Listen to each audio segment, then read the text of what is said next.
नमस्कार दोस्तों, मैं आचार्य डॉक्टर सरिता मिश्रा आप सभी दर्शकों का अपने चैनल में हार्दिक अभिनंदन करती हूँ। सबसे पहले आप सभी को नए साल की मेरी तरफ से हार्दिक शुभकामना।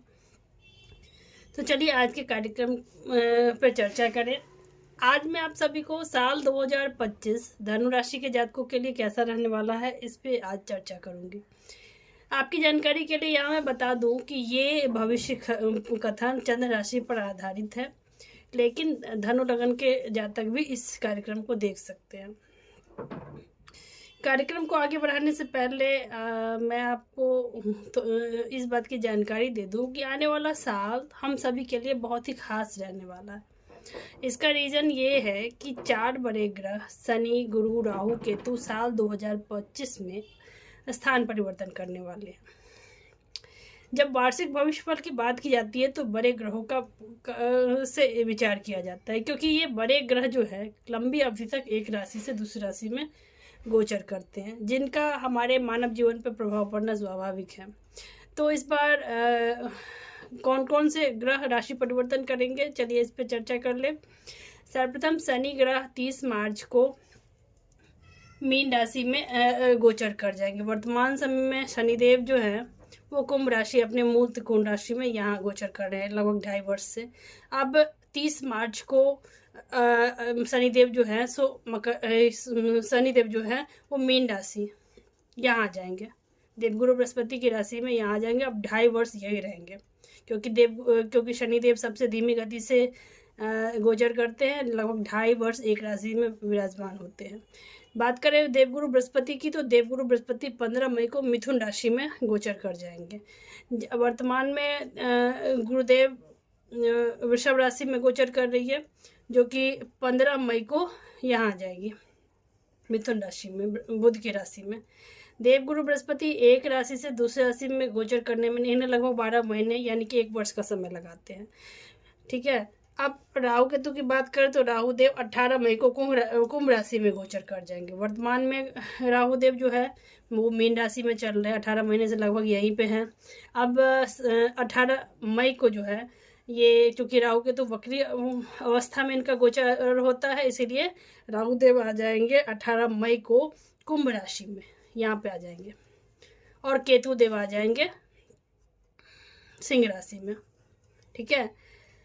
तो चलिए इसी ग्रहों के इसी गोचर पर आधारित आज के इस कार्यक्रम में चलिए जानते हैं कि आने वाला साल धनु राशि के जातकों के लिए या धनु लगन के जातकों के लिए कैसा रहने वाला है। सर्वप्रथम बात कर ले शनिदेव से स्टार्ट करते हैं, क्योंकि शनि जो है एक ऐसा ग्रह है जो लगभग 2.5 वर्ष तक एक राशि में गोचर करता है। एक बड़ा ग्रह है, तो शनिदेव से ही शुरुआत करते हैं। धनु राशि के जातकों के लिए शनिदेव जो है इनके एक तो धन के कारक हैं, धन भाव के स्वामी हैं, और एक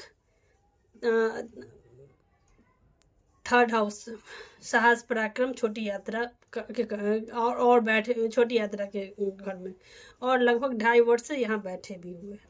अब यहाँ बैठ के इन्होंने क्या सब फल दिया होगा, इस पर बात कर ले। धनु राशि के लोग लगभग 2.5 वर्ष से इनकी एक आप कह लें कि एक मेहनत बढ़ गई है, क्योंकि तीसरा भाव है अधिक परिश्रम के बाद रिजल्ट देता है। और शनिदेव अपनी राशि में यहाँ पे आके धनु राशि के जातकों में बहुत एनर्जी लेवल इनका हाई रहा होगा, भागा दौड़ी काम के लिए, कितना भी काम करो ये थकते नहीं हैं। ठीक है। तो अधिक परिश्रम मेहनत बढ़ाई होगी। ठीक है। और अब इनकी दृष्टियों को जहाँ तक काउंट करें तो तीसरी दृष्टि इनकी पंचम भाव बुद्धि शिक्षा एजुकेशन संतान के भाव पे आ रही है। तो शनिदेव के लिए ये यहाँ पे आके इन्होंने संतान से रिलेटेड जो है समस्याएं खड़ी की होगी, एजुकेशन में थोड़ा सा रुकावट, क्योंकि डिले कराते हैं शनिदेव। ठीक है। तो चूँकि इनकी धनु राशि की पत्री में शनिदेव मार्केश का काम करते हैं, मारक भाव के स्वामी हैं, तो ये स्थिति इनके लिए थोड़ा सा डिफिकल्ट रहा होगा, बहुत ज़्यादा उठापटक भागा दौड़ी लगी रही होगी। 7वीं दृष्टि की बात करें तो इनकी दृष्टि भाग्य पे आ रही है। भाग्य में इन्होंने जो प्रयास 2.5 वर्ष से ये कर रहे हैं, इन्हें मिल नहीं रहा है, चीज़ें डिले हो रही है, भागा दौड़ी हो रही है, अपनी तरफ से पूरा एफर्ट लगा रहे हैं, लेकिन भाग्य का साथ मिल ही नहीं पा रहा है। ठीक है। तो ये सारी चीज़ें आप पिछले साल आप देख रहे हैं कि पिछले 2.5 वर्ष से धनु राशि के जातक आप के जीवन में ये सब चल रहा है।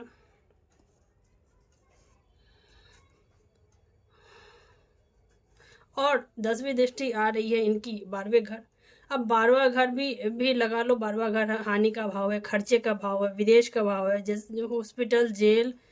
तो ये कहने का मतलब शनिदेव ने इन्हें धनु राशि के जातकों के लिए, शनिदेव की जहाँ तक बात की करे तो धनु राशि के जातकों के लिए शनिदेव, ये आप इन्हें लगा लो कि उतरत शनि 7.5 का उतरता हुआ फेस था, ठीक है।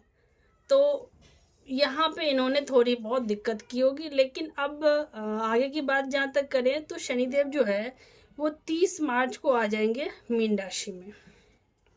अब मीन राशि में शनिदेव के आने पर क्या सब होगा, इस पे बात करें। अब चौथा भाव, चूंकि मीन राशि धन राशि के जातकों के लिए 4th हाउस जो है, 4th हाउस हमारी मकान, वाहन, माता, मन, मकान, वाहन, माता, सुख का भाव होता। अब यहाँ शनिदेव यहाँ पे आने के बाद चीज़ों को और भी ज़्यादा थोड़ा सा डिफिकल्टी देंगे। ये अष्टम ये कंटक शनि की ढैया, यानी कि कंटक शनि की ढैया इनके लिए स्टार्ट हो जाएगी यहाँ पे आने के बाद। जहाँ तक दृष्टियों की बात करें तो अगर मीन राशि में आएंगे तो तीसरी दृष्टि इनकी आएगी रोग ऋण शत्रु के भाव में। तो रोग ऋण शत्रु के लिए तो बहुत अच्छा है ये। 30 मई के बाद अगर ये अपने कर्जे से, रोग ऋण शत्रु से परेशान थे तो यहाँ पे राहत देंगे।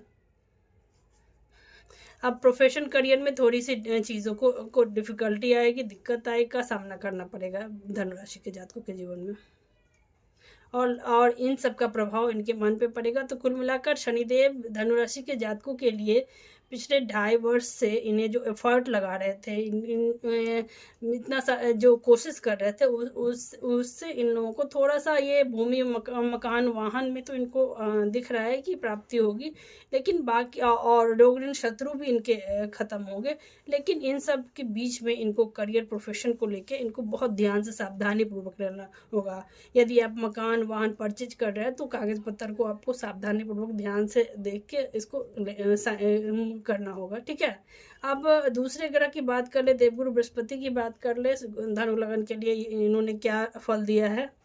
तो देवगुरु बृहस्पति के लिए, चूंकि बृहस्पति देव इनके लग्नेशी हैं, इनके लिए योग कारक हैं, ठीक है। एक जो है इनके सुख के स्वामी हैं और दूसरा तो लग्नेशी हैं।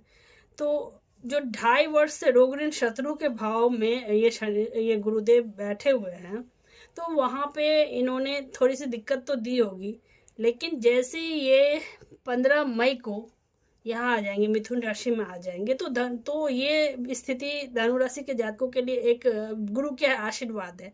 अब मैरिज के भाव में बृहस्पति के आने से जो लोग शादी के लिए लंबे समय से प्रयास कर रहे थे, उनके लिए अब समय अनुकूल है। 15 मई से आपके शादी के लिए अब शादी के योग बन रहे हैं। जो विवाह के इच्छुक जातक हैं उनके लिए ये अच्छा समय है। जो पार्टनरशिप बिजनेस करना चाहते हैं तो गुरुदेव उनको आशीर्वाद दे रहे हैं। डेली अर्निंग में आमदनी के स्रोत बढ़ेंगे, ठीक है, धन आने के अच्छे योग हैं। तो देवगुरु बृहस्पति की बात करें तो साल 2025 धनु राशि के जातकों के लिए बृहस्पति इनके लिए शुभ कारक है।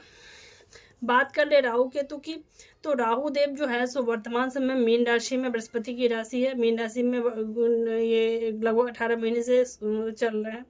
4th हाउस सुख के भाव में है, तो जो कि इनके लिए थोड़ा सा इनको सुखों में कमी मिली होगी। चिंता, तनाव, एंजाइटी, डिप्रेशन वगैरह रहना, डिफरेंट चाहे रीज़न जो भी हो। तो जैसे ही ये 18 मई तक का ये थोड़ा सा और फेज़ है आपके लिए, थोड़ा सा डिफ़िकल्टी।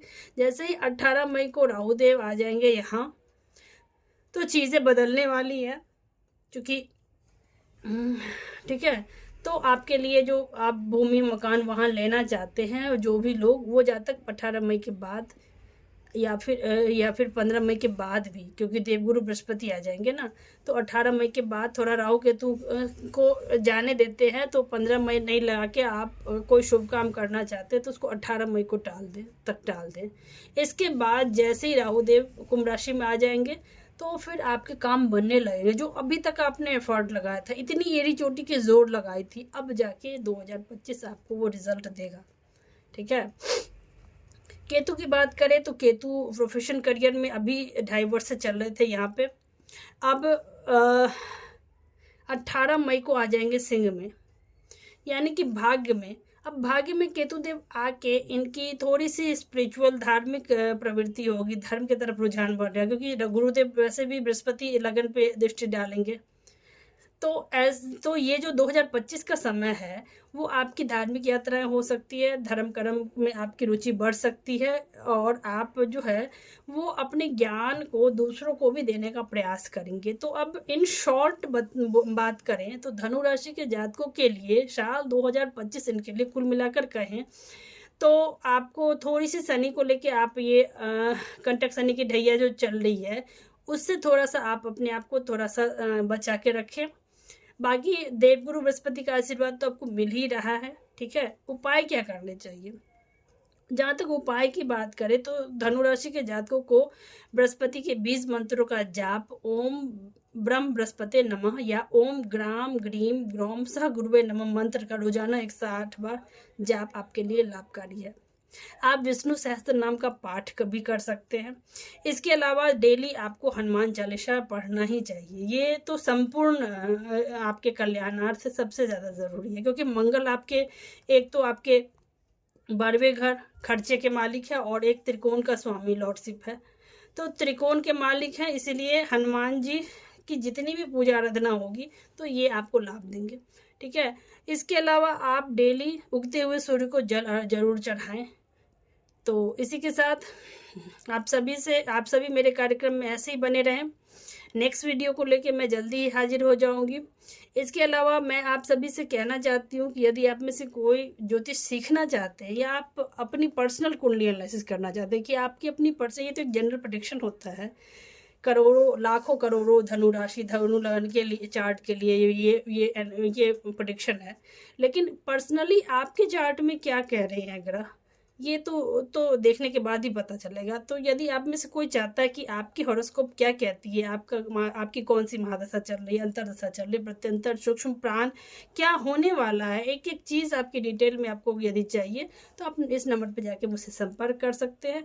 ज्योतिष सीखना चाहते हैं तो भी आपके लिए यही नंबर है। ठीक है।